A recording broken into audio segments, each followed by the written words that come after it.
The fundraiser gala was in full swing, a kaleidoscope of laughter and champagne flutes clinking against the lively jazz ensemble. I smoothed my deep red gown, forcing a smile as I made my rounds greeting the socialites and donors. My husband Alex stood by my side, his warm presence a comforting anchor amidst the pomp. That's when I saw him, Derek Montgomery, swagger through the entrance like he owned the place. His slick pompadour and tailored suit exuded an arrogant charm, but his eyes, those cold, cruel eyes, narrowed the moment they found Alex. Well, well, if it isn't Mr. Goody-Two-Shoes himself, Derek sneered, sauntering over with a predatory gait. I tensed, my grip tightening on Alex's arm. Derek, this is neither the time nor place. For what? He laughed, bitter and mocking. To show this self-righteous prick that good deeds don't pay the bills around here? That's enough. Alex stated firmly, his jaw clenched. We're here for a worthy cause, not to indulge your petty grievances. The room fell into an uneasy hush, all eyes trained on the escalating confrontation. Derek glowered, leaning uncomfortably close. You talk a big game for a man who couldn't protect what matters most. His gaze shifted to me, a cruel smirk curling his lips. How's that pretty wife of yours handling life in the real world? White-hot anger blazed in my chest as his vile insinuation hit home. But before I could retort, Alex stepped forward, his normally gentle eyes burning with uncharacteristic fury. I don't know what deluded vendetta you're peddling, Derek, but leave my wife out of this. His voice was low, dangerous. One more word and I'll show you exactly how I handle things in the real world. A tense silence stretched between them, the underlying threat palpable. Then, without warning, Derek lunged, only to be swiftly intercepted by two brutish men in ill-fitting suits. They seized his arms, dragging him backwards as he thrashed and hurled profanities. We'll finish this, Walsh. Derek's voice dripped with venom. You can count on that! I watched, stunned, as the bodyguards hauled Derek away, his parting words chilling me to the core. My hands trembled as reality came crashing down. Alex was in grave danger, and it was all because of my past I'd fought so hard to bury. Derek's rage, his menacing implications, I knew that look, that simmering hatred. It was the fury that festered in the underbelly of this city, a raging fire stoked by old mafia feuds. Suddenly, the decadent trappings surrounding us lost all meaning. The only thing that mattered was the man by my side, the one I loved more than life itself. Steeling my nerves, I turned to Alex, my decision made. No more lies, no more hiding. If I was going to keep him safe, I had to confront the very past that endangered him. The ride home was silent, weighted with unspoken truths. I stared unseeingly out the car window, my mind racing through the implications of Derek's threats. When we finally arrived, Alex closed the front door behind us with a solemn click. Lena. His voice was heavy with trepidation. What the hell was that back there? I closed my eyes, steadying my nerves. This was it, the moment to unveil the secrets I'd buried for so long. Turning to face him, I willed my voice to remain steady. Derek is connected to certain circles, dangerous circles with long memories and even longer grudges. Alex's brow furrowed as realization dawned. You're talking about the mafia, aren't you?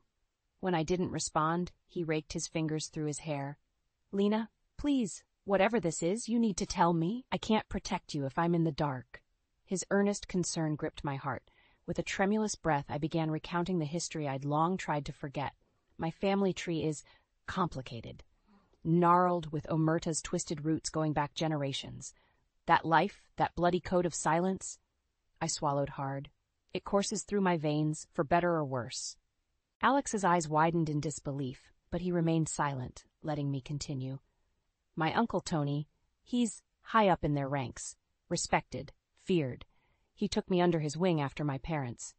I faltered, the old grief resurfacing like a phantom ache. Aunt Gia always warned me about getting too close to that life, begged me to keep my head down, find a good man, and start over clean. A wistful smile played across my lips. That's where you came in. Alex regarded me with a pained expression, torn between the woman he loved and the harsh truths now laid bare. Why didn't you tell me? He asked, his voice strained. We're supposed to be partners through everything. Because I wanted to leave it all behind. My hands balled into fists as the words tumbled out in a torrent. I watched that life destroy my family, rip us apart from the inside. I refuse to let it taint the life I built with you." Silence hung between us, laden with unspoken recriminations and the weight of this brutal revelation. Then Alex's face softened with resignation, and he pulled me into a fierce embrace. "You don't have to go through this alone," he murmured fiercely. "Not anymore. We'll face it head on, together. Whatever trouble this Derek has brought to our door, we'll send it packing." A profound sense of gratitude washed over me at his steadfast devotion. With remorse, I realized keeping my past sequestered had only made me more vulnerable. But no longer. Alex was the strongest ally I could hope for, which meant if Derek dared make good on his threats, he would encounter a united front more formidable than he could ever imagine. The next few weeks were a tenuous calm before the storm. Alex and I went about our routines, determined not to let Derek's unhinged threats disrupt our daily lives. But the serpent's venom had been released, slithering through the cracks of our once peaceful existence. It was a crisp Thursday morning when the other shoe finally dropped. I was meeting a client when my phone rang with the shrill tone I dreaded. It was the front office at Alex's school.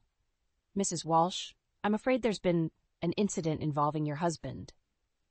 Ice lanced through my veins as I exchanged hurried farewells and raced to the parking lot.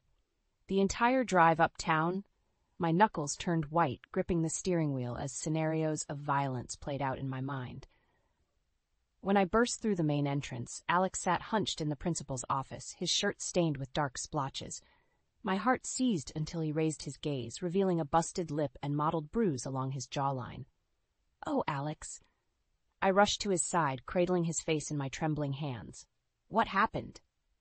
"Derek goddamn Montgomery happened. That's what," he growled, anger smoldering in his eyes.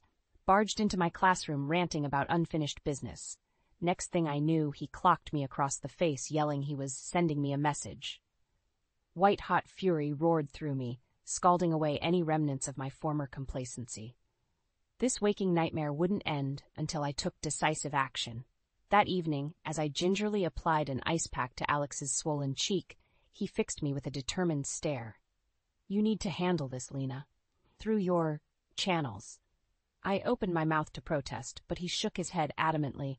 "No more avoiding the past. That maniac came after me, put innocent students at risk with his deranged vendetta. It's time to fight fire with fire." His words struck a chord deep within me, reverberating through the marrow in my bones. The old adage rang true: you can't escape karma's iron grip forever. Hardening my resolve, I gave a solemn nod. "You're right. It's time I made things right, once and for all." Without further delay, I retrieved my burner phone and typed out a coded message.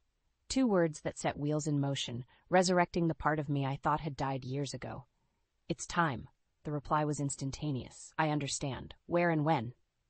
I responded with the location, an upscale restaurant downtown, one with old mafia ties embedded in its very foundation, a place to discreetly broker the pact I was about to make. There was only one road forward now. No more half measures. No more walking the straight and narrow while threats loomed. Not when everything I held dear was caught in the crosshairs. If Derek coveted vengeance, then by gods old and new, that's precisely what he would reap. And I would be the sword that delivered it. The next evening, I strode into Petrino's, the upscale Italian eatery that had been a front for mafia dealings since my great-grandfather's time. Slipping through the back entrance, I descended a flight of stairs into the dimly lit underbelly, a realm where matters of grave importance were decided away from prying eyes. Uncle Tony already sat at the head of a long mahogany table, his burly form cutting an intimidating presence. 2 of his capos flanked him, hardened men with eyes like tarnished stone. They straightened as I entered, but Tony waved them down with a gruff nod. "There's my girl," he rumbled, stubby cigar clenched between his teeth. "Should have known you'd find your way back sooner or later." I lifted my chin, struggling to keep any waver from my voice. "I didn't come here to rejoin the fold, Uncle. This is a reckoning of sorts." His eyebrows arched inquisitively as I recounted the escalating torment Derek had subjected Alex to, his chest swelling with barely contained outrage. When I finished, a hardened glint crept into his dark eyes. "So this punk wants to mess with La Famiglia, does he?" Tony pounded a meaty fist on the table, making it rattle. Well, he'll damn well regret the day he bought into whatever deluded slight set him on this crusade. I aim to make sure of it, I said, my jaw set with grim resolve. But I'll need help, bodies, munitions, whatever resources you can spare. One of the capos made a disapproving grunt, but Tony silenced him with an upraised hand. You got a plan for this vendetta? He asked gruffly. I nodded, laying out the seeds of my stratagem, using my community outreach contacts to dig up any incriminating evidence on Derek and his crew, exploiting his own paper trail of illegal dealings to remove him from the equation. With the right leverage, we can suffocate him without spilling blood, I concluded. Cut off the mafioso's air supply, so to speak. There was a tense pause as Tony considered this, pensive regs of smoke furling from his nostrils. Finally, he gave a resolute grunt of assent. You got a hell of a fire in your eyes, just like your old man, he said, almost admiringly. I'll round up some troops, put some feelers out on the street about this punk's activities. Just say the word, and we'll drown this fool in his own misdeeds. A grim smile tugged at my lips as I felt the first stirrings of retribution take root. Derek had made a grave miscalculation. He'd threatened the wrong family. Now he would confront a juggernaut he never saw coming, fueled by the rage of a protective wife pushed too far. Prepare the men, I stated, a cold promise lacing my words. It's time to send Derek Montgomery a message he won't soon forget. Over the next few days, the safe, ordinary world Alex and I had carved out became a meticulously calculated staging ground. Uncle Tony's intelligencers began funneling me detailed information on Derek's tawdry dealings, money laundering, racketeering, extortion. Every insidious transaction was another brushstroke in the blackmail portrait I was painting. One by one, the shady dominoes would fall until this puffed-up degenerate was boxed into a corner of his own making, with no one to blame but himself, and as it all came together, only one thought blazed in my mind, like a righteous apocalypse. I'm coming for you, Derek. Hell hath no fury like a familia scorned. The dossier, weighing heavily in my hands, felt like a graven idol, a profane offering soon to be laid at the altar of reckoning. I traced the embossed lettering with my fingertip, Derek Montgomery, criminal activities. Months of meticulous investigation, all the sordid details of his mafia underbelly laid bare in stark, damning evidence. Reams of financial records, surveillance photos, witness testimony, an entire compendium of ammunition to bury this snake once and for all. When the front door opened, I turned to see Alex entering, home from campus. His features were etched in deep lines, aged by the looming threats he could never escape. "Hey," he said softly, crossing to where I stood in the living room. His gaze fell to the dossier with a heaviness. "I take it this is it." I gave a solemn nod, letting the weight of the evidence fill the silence. Tomorrow's reckoning would be the catalyst. For better or worse, it would alter the trajectory of our lives, irrevocably. Alex seemed to read my thoughts, tenderly cradling my face in his calloused palms. "No matter what happens, I'm with you to the very end," he murmured fiercely. "This bastard reckoning had better be ready to face a force more powerful than he can fathom." Slivers of anxiety lanced through me at the solemnity of his words, his conviction only amplifying the enormity of the gambit we were about to make.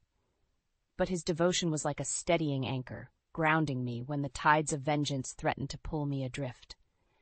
Leaning up, I kissed him hard, memorizing the taste of his lips, the scent of his skin, a reminder of all we cherished and were willing to fight for. When we finally parted, breathless, the flames of determination burned bright in my eyes. "Get some rest," I told him, gathering the dossier against my chest, "because tomorrow all hell's breaking loose." That night, I sat alone in the dark, reverently paging through the compendium of perfidy we had assembled on Derek. Each document seemed to accuse and condemn in its own mute way, a legacy of personal failings soon to be his undoing. By morning's first light, a sleek black sedan was idling in our driveway. Its tinted windows were a void, the vehicle's arrival heralded by nothing more than a brief text: "Time to go to work." Pressing a tender kiss to Alex's brow as he slept, I gathered the dossier and slipped out into the pre-dawn chill. The rear door opened and I slid inside, met by the impassive gazes of two merciless-looking mobsters acting as escorts. Not a word was spoken during the tense drive into the heart of the city. We navigated a labyrinth of alleyways and side streets, each turn carrying us deeper into the underworld's shadowed embrace. Finally, we arrived at a derelict whiskey distillery, an abandoned relic concealing one of the most important summits about to take place. As we disembarked, my eyes traced the peeling facade, reading the fading letters like an ominous portent. Skenley Distillery, the spirit of reckoning.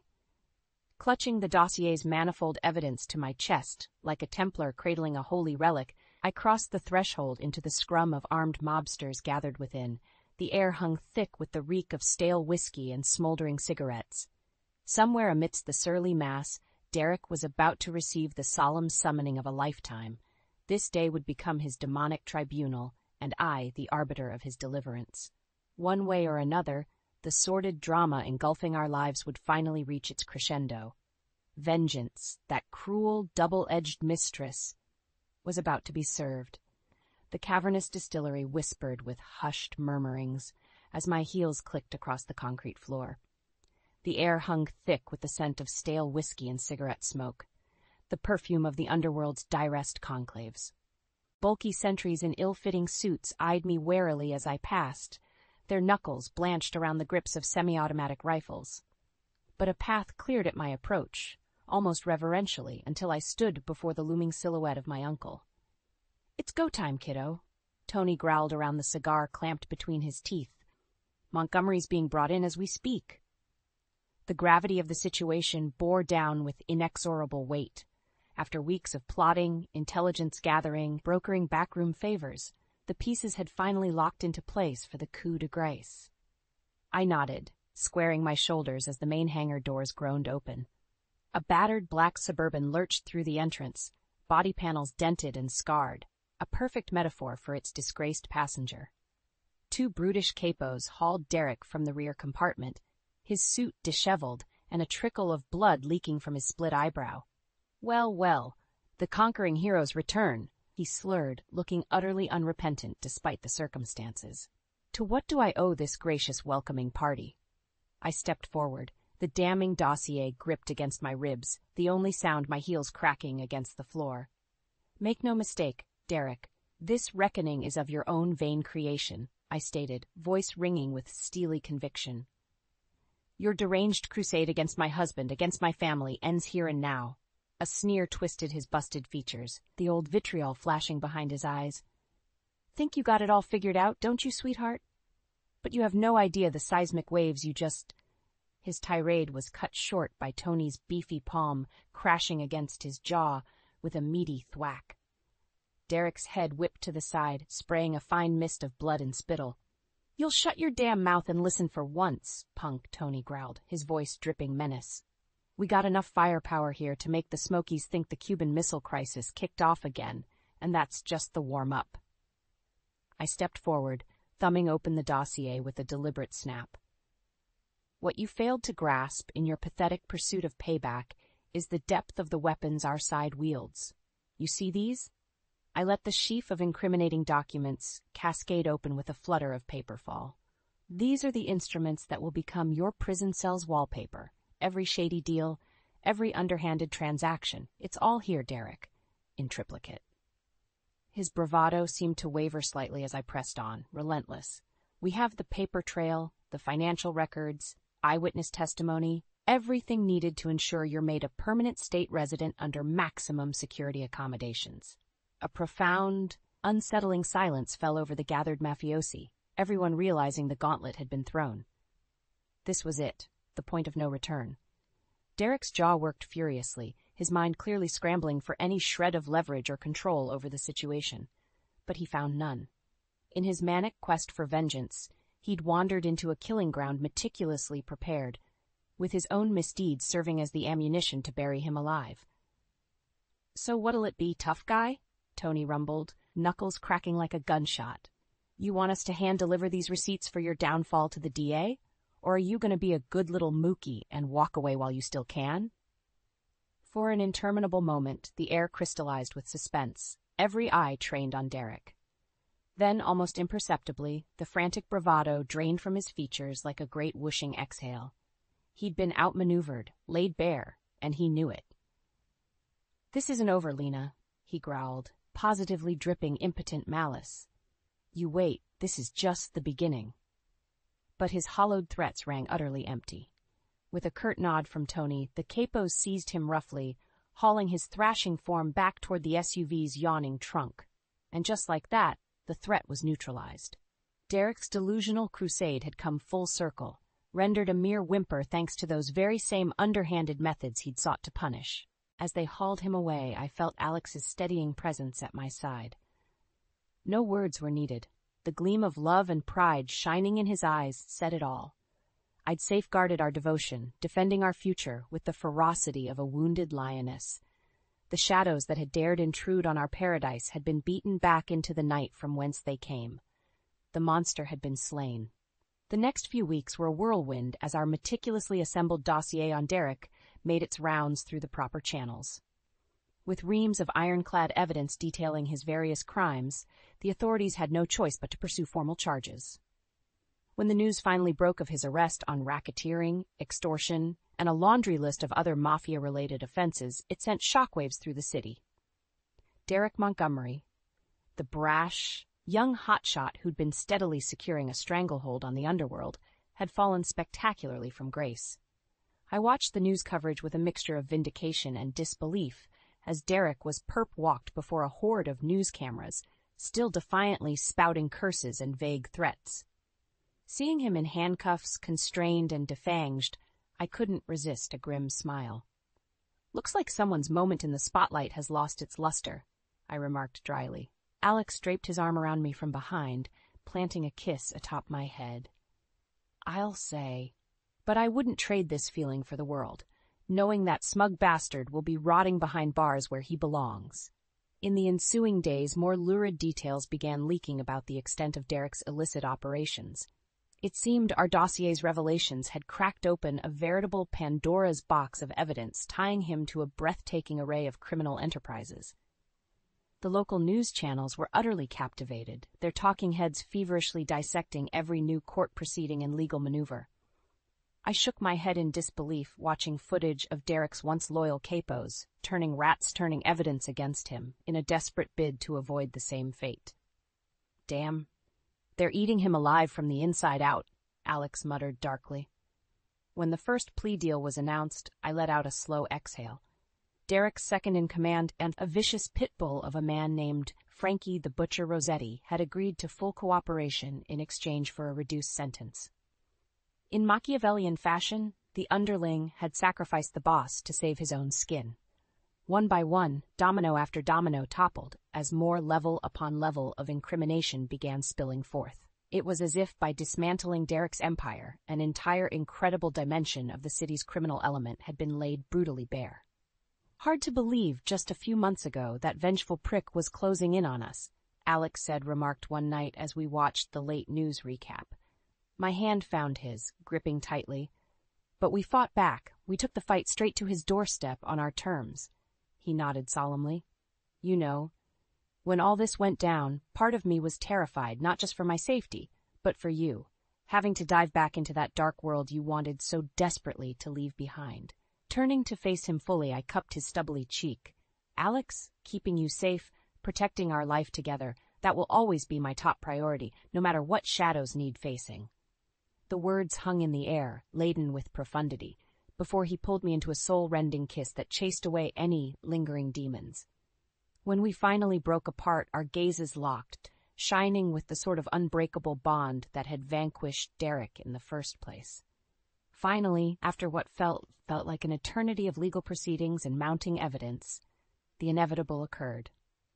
Derek was convicted on a staggering array of charges and dramatically sentenced to 40 years in a maximum security federal prison. On the day of his sentencing, I sat vigil in the courtroom's crowded gallery to witness the historic moment with my own eyes. As the bailiffs led Derek inwarding the schadenfreude of a hard-fought victory, a haughty sneer twisted his battered features. I'll never forget the look of abject rage he shot in my direction, silently swearing unspoken but vain retribution. In that moment, the depraved depths of his sociopathic ego were laid utterly bare. Even in the face of total defeat, not an ounce of remorse or culpability darkened his eyes. Only then, Watching him get dragged away to rot in the concrete hellscape of his own design, did the long ordeal truly feel over. The gun had been removed from our heads at long last. Karma had demanded its bloody recompense. As I stood in the marbled atrium outside the courtroom, bathed in the golden lances of afternoon sunlight, I allowed myself a fragile, wavering smile. Derek's reign of terror had ended. Now a new chapter could finally begin. In the weeks after Derek's sentencing, a strange sort of calm began settling over our lives once more. Every day that ticked by without a threatening phone call or ominous message was another weight lifted from our shoulders. The night after his official transfer to federal prison, Alex and I shared a bottle of expensive Cabernet on the back patio, watching the fireflies winking in the gathering dusk. A comfortable quiet stretched between us, the kind born from weathering storms and emerging on the other side, battered but bonded ever tighter. "You know," Alex murmured, refilling our glasses, "I keep waiting to wake up and find out this was all some messed-up dream." I let out a rueful chuckle, sipping the rich wine. "Believe me, I've had the same thought more times than I can count ever since that first Gala run-in." His face turned pensive, worrying the stem of his glass. "For a while there, I was honestly terrified, Lena. Not just for my own safety, but for you, having to dive back into that dark world you'd clawed so hard to escape." Reaching across the table, I enfolded his hand in mine, giving it a reassuring squeeze. "Alex, keeping the man I love safe will always be my top priority, no matter what shadows need confronting or how much karma demands payment." A tender smile played across his lips as our gazes met and held, twin pinpricks of steely resilience burning bright in shared understanding. He leaned forward, claiming my lips in a soul-searing kiss that tasted of redemption and relief. When we finally broke apart, my eyes drifted skyward, watching the stars emerge one by one like celestial pinholes of remembrance. Each brilliant diamond in the cosmos a memorial to the struggle we'd endured, and ultimately overcome. "It's really over, isn't it?" I murmured, almost to myself. "That vile chapter of our lives is finally closed." "More than closed, incinerated," Alex said with conviction. "We rose from the ashes of Derek's sick vengeance like a phoenix, Lena. Nothing can tarnish how brightly our bond burns after that crucible." I felt the truth in his words, visceral and affirming. For so long, Derek's corrosive agenda had eaten away at the very foundations we'd built our relationship upon: trust, honesty, partnership. By dismantling his pernicious ambitions, we'd reassembled those tenets stronger than ever before. The dark storm clouds had passed, affording us a vista of radiant new horizons and promising dawns yet to greet. We watched the skyline morph from navy to inky black, the celestial curtain drawing back to reveal the universe's dazzling choreography. Fireflies winked and strobed as if carrying on a clandestine conversation. "No more looking over our shoulders," I said, voicing the epiphany that had taken root. "This is our chance to start fresh, build new dreams from the ashes." Alex's eyes shone with wonder and resolution, a warm summer breeze ruffling his tousled hair. "Then what are we waiting for?"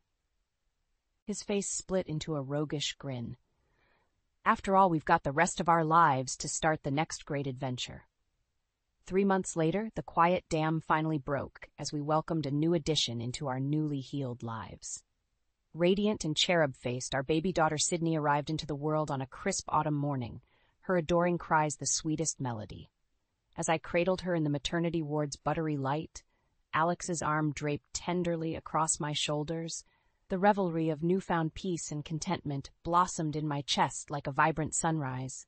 Out in the corridors bustled the endless pageantry of life, fractured bones mending, malignancies beating retreat. But here in this sanctum, a fresh new existence had taken her first, rosy-tinted breaths. A bright new aura to illuminate our path forward as a family, one no longer haunted by the toxic specters of our past, but brightly gilded by the indomitable fires of perseverance. Derek's malice and the soiled prophecies of karmic deliverance had been vanquished.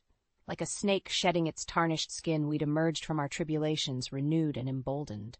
A pristine journey had commenced with Sydney's frail, fluttering heartbeat, one whose pages begged to be inscribed by the indelible ink of unconditional love, the purest antidote to any venom. No more fear or uncertainty.